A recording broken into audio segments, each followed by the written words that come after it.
तो बिरहा में लय बदल भाई कोई औरत हमरे ना और खाली हम कह देला गज भर का गुजारिया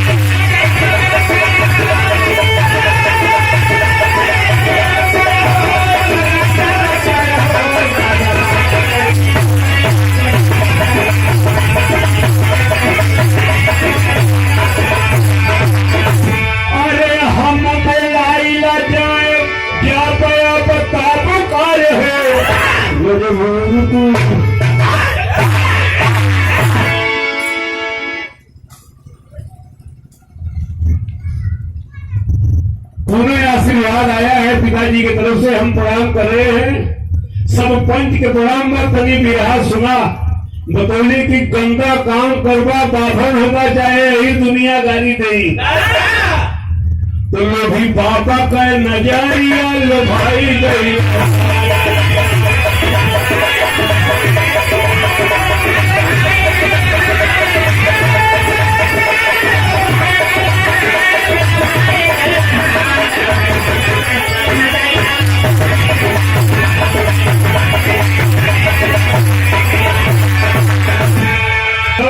मात्र 2 लाइन पर बिरहा सुनाई कि दूसरों के लिए जो होता है लाखों में कोई एक होता है। धन्यवाद बा तनी बतिया सुना हो। अब मंदिर गिराए पापी मस्जिद बनवावे सोना चांदी का गठरी लेके बाबा को महंत राम हरक पाड़े घड़े डोल गई निकल गई गिराला मंदिर बनाला मस्जिद हम चलत है बेटवा कहे काटी यह हो धरती भाई हिंदुस्तान का बाबा। अरे मंदिर गिराए पापी मस्जिद बनवावे सबने सैयद के रहा के लगना समझ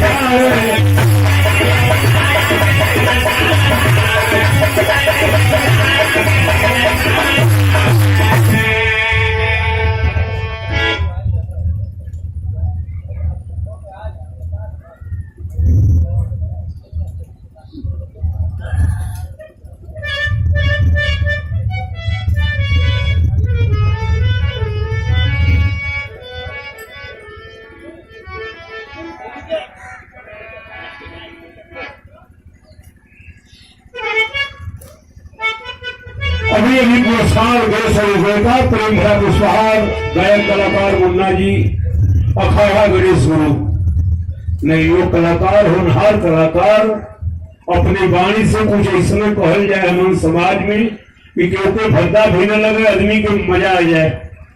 यह माई सरस्वती से प्रार्थना बा एक बाबू को धन्यवाद बा।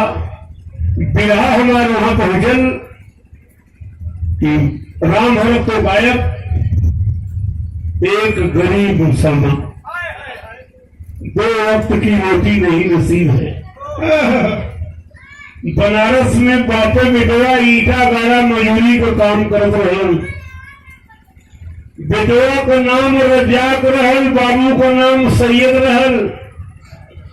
सैयद मुसलमान को पता लगा हम गरीब हैं, मेरे बाबा की नगरी में मजदूरी करते हैं 2 पैसा मिलता है, गांव में हमारा परिवार जीता है, आज हमारे जीते कैसे भोले बाबा को मंदिरवा गिरवाई दे। दिखाई गरीबन का दिल संध्या की रोटी ना हो। सैयद नाम का मुसलमान और ये उन्हें हले खूनी तलवारिया गई हो मेटे ना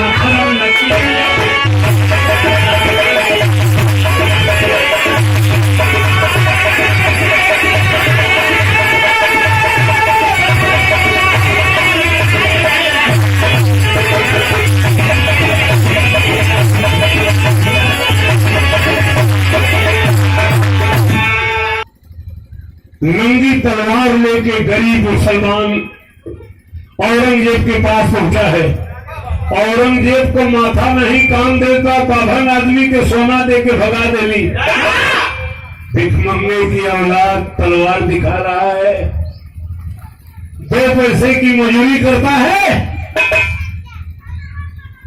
क्या भिख मंगाई करता है। सुन हमारी शर्त है, अगर तू मुसलमान है, भोले बाबा का पुजारी है, तो क्या मंदिर पर अपने बेटे की कुर्बानी दे सकता है या सोना चांदी लेके राजा बन सकता है?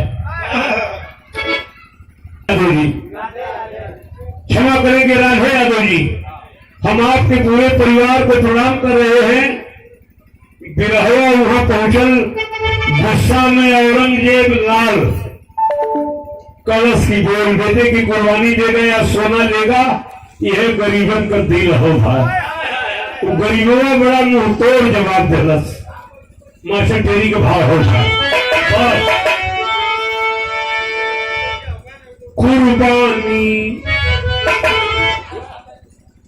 कुर्बानी ओह कुर्बानी हमरे लालन कह होई, धर्म का मूल्य दाना करेगा सोना, कुर्बानी हमारे लालन कह